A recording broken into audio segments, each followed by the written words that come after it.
셋째 주 하루에 한 문제가 돌아왔네요. 그럼 이제 5월 달에 벌써 5월 17일이 됐네요. 빨리 가죠. 그래서 5월 17일 날은 이제는 앞에 이제 조세 총론부터 다시 문제가 하나씩 순서대로 문제가 이렇게 제공이 되니까 이제는 다시 두 바퀴째 돌아가네요. 두 바퀴째 돌아가니까 또 문제를 풀면서 기존에 못 풀었던 지문들이 있는가 점검을 해가면서 문제를 차근차근 풀어주시기 바라네요. 이제 5월 17일의 문제는 납세의무의 성립시기 문제네요. 옳은 것 찾아라 그랬어요. 재산세는 그러면 재산세는요. 선생님 저요 6월 1일이에요. 오 잘하시네요. 취득세는요. 그러면 취득한 날이죠. 60일이 되는 게 취득하는 때예요. 봐요. 한 바퀴 돌고 두 바퀴째 도니까 훨씬 부드럽잖아요. 그다음에 특별징수는요. 지방세 특별징수는 국세의 원천징수하고 똑같아요. 원천징수란 말이 없네요. 여기서 이게 소득세가 성립할 때가 아니라 원천징수하는 때입니다. 그럼 3번 틀렸네요. 지방교육세는 따라다니는 세금이기 때문에요. 본래 세금이 성립되면 나도 따라서 성립합니다. 그래서 그 과세 편취되는 세목이 성립하면 나도 따라서 성립합니다. 지방소비세는요. 국세의 부가가치세하고 동일하기 때문에 여기서 소득세가 아니라 부가가치세입니다. 부가가치세가 성립하면 이것도 틀렸네요. 그러면 1번도 틀렸고 2번도 틀렸고 답은 4번이네요. 그래서 정답은 4번 이렇게 답을 체크하시면 되죠. 이제 문제 5월 18일 날 문제네요. 이제는 여기는 제척기간하고 소멸시효에 대한 설명으로 옳지 않는 걸 찾아봐라 그랬어요. 납세자가 법정 신고 기한까지 취득세, 과세표는 신고서를 제출하지 않았다. 그럼 무신고네. 무신고했을 때 제척기간은 5년이 아니라 7년입니다. 그럼 옳지 않는 거 1번이 틀렸네요. 사기 쳤으면 10년. 상속증여 원인 10년. 근데 신고서를 제출하지 않았을 때는 무신고니까 7년. 5억 이상의 국세네요. 5억이 넘었으면 10년. 5억이 넘지 않았으면 5년. 그래서 5억 이상인 경우는 10년간 행사하지 않으면 소멸시효가 완성이 됩니다. 이거는 날짜만 익히면 되니까요. 정답은 1번이 돼요. 이제 5월 19일 날 문제. 이거 복잡하네. 이런 문제 나오면 선생님 제발 저도 지금도 못 풀겠어요. 두려워하지 마세요. 자, 지문에서 두 개를 찾아라 있잖아요. 무엇과 무엇을 비교했는가를 찾아서 순위를 매겨가면서 풀어가시면 돼요. 옳지 않는 걸 찾으라 했는데 담보가 되어 있는 재산을 매각. 담보하고 압류가 났네. 그럼 담보하고 압류는 담보가 1번, 압류가 2번. 그래서 압류에도 불구하고 매각 시 담보에 관계되는 채권, 압류의 채권에 우선합니다. 그럼 맞았네. 맞았어요.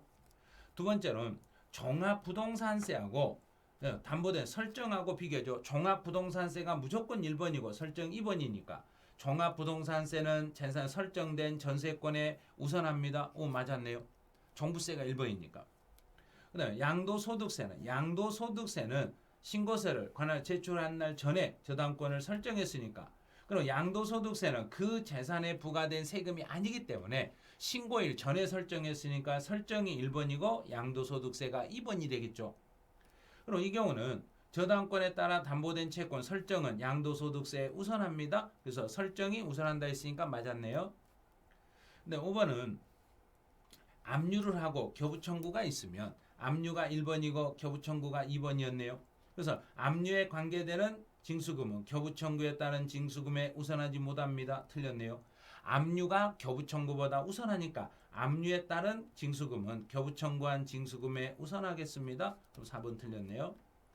이제 법정기일이라는 것은 법에서 세금 분배 기준을 정하는 것을 법정기일이라 하는데 신고 납부 세목은 신고일이 법정기일이 되고 정부에서 부과하는 세금인 관세표준과 세금을 지방자치단체가 결정했을 때는 납세 고지서 발송일을 이날을 법정기일이라고 하겠습니다. 이거는 맞았네. 그럼 정답은 4번이 됐던 거예요. 그래서 우선순위 문제를 풀 때는 반드시 두 개를 비교해서 누가 1번이고 누가 2번인지 번호를 매기면서 이렇게 분석을 하시면 쉽게 풀 수 있어요. 이제 5월 20일 날 문제는 취득세. 취득세 과세로 넘어왔네요. 취득세가 과세될 수 없는 걸 찾아라. 이제 기억은 토지의 지목이 전에서 대지로 변경이 되어 가액이 증가됐네요. 토지의 지목을 변경해서 가액이 증가된 부분에 대해서는 과세합니다. 1년을 초과하는 컨테이너 사무실, 임시사용 건축물일지라도 1년이 초과됐으면 과세하겠습니다. 그건 토지를 사실상 취득했지만 등기하지 않았네요. 땅을 취득해서 등기를 하지 않았더라도 과세되겠습니다. 공인수면 매립이나 간척으로 토지를 조성한 원시 취득이네요. 공인수면 매립이나 간척으로 토지를 원시로 취득했을지라도 취득세 과세 대상이 되네요. 그럼 과세 대상이 될 수 없는 것은 몇 개예요? 그럼 없네요. 다 과세되니까. 그럼 답은 1번 0개가 답이에요. 이제 5월 21일 문제네요. 취득세, 납세 의무자에 대한 문제네요. 납세 의무자에 대한 내용으로 틀린 걸 찾아라 그랬어요. 1번은 배우자 딱 나오는 순간 배우자나 직계 좀비 속의 부동산을 거래하면 먼저 증여로 해석이 되는데 단 그 대가 관계가 객관적으로 입증이 되면 유상으로 봐주죠. 그래서는 상속이나 증여를 받았다는 사실이 상속받은 것 또 증여받은 사실이 국세청을 통해서 확인이 되면 유상거래로 인정합니다. 배우자나 직계 좀비 속의 부동산을 취득한 경우에 소유재산을 자기 재산을 처분하거나 자기 재산을 담보로 잡히고 돈 빌려서 갚았다고 하면 이것도 유상이 됩니다. 이것도 증여 취득이 아니라 유상 취득입니다. 이번 틀렸네요. 파산 선고 처분으로 발생한 파산 선고 처분은 이 배우자나 직계 좀비 속의 부동산을 처분했을 때는 유상거래입니다. 권리의 이전이나 행사에 등기가 필요한 물건을 서로 교환했습니다. 등기가 필요한 물건을 서로 막 교환했으니까 등기가 필요하다 했잖아요. 그럼 등기가 필요하니까 이런 경우는 교환을 했을 때는 유상으로 봅니다. 왜 유상으로 봐요? 그럼 등기소에서 내 물건과 상대 물건 등기가 되어 있는 걸 서로 맞바꿨으니까 대가 관계가 존재한 걸로 확인이 됐으니까 유상으로 갑니다. 배우자나 직계 좀비 속의 부동산을 취득하는 경우에 취득자의 재산으로 대가를 지급한 사실이 입증. 여기서 입증이라는 것은 객관적으로 입증이 됐다는 이야기예요. 대가 관계가 객관적으로 입증이 됐을 때는 유상거래로 봐드리겠습니다. 그래서 여기서 틀린 것은 정답은 2번이 틀렸습니다. 자, 여기까지 해서 이제 5월 세 번째 주 하루 한 문제고 이제 예전보다 훨씬 빨라지네요. 그렇죠.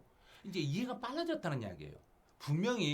나는 분명히 내가 문제를 풀고 있는데 나는 안 풀릴 거라고 생각하는데 한 바퀴 돌고 두 바퀴째 돌아가니까 문제가 자연스럽게 풀리는 거예요. 그럼 나중에 세 바퀴째 돌아가면 이제는 딱 보는 순간 답이 보이게 돼요. 이렇게 매일 한 문제씩 연습하시다 보면 엄청나게 많은 1년에 일요일 빼고 가니까 많으면 한 300문제 정도 제가 올려주는 거예요. 그럼 300문제 문제집 한 권이잖아요. 근데 그 300문제 안에는 개정이 되면 개정된 걸로 그때그때 바꿔서 올려드리고 또 국가고시나 공무원 학생들 시험을 보면 시험 문제, 기출문제 중에서 우리 시험과 연관성 있는 문제들은 바꿔가지고 또 올려드리고 다 정리해드리니까 여러분들은 공부만 하시면 돼요.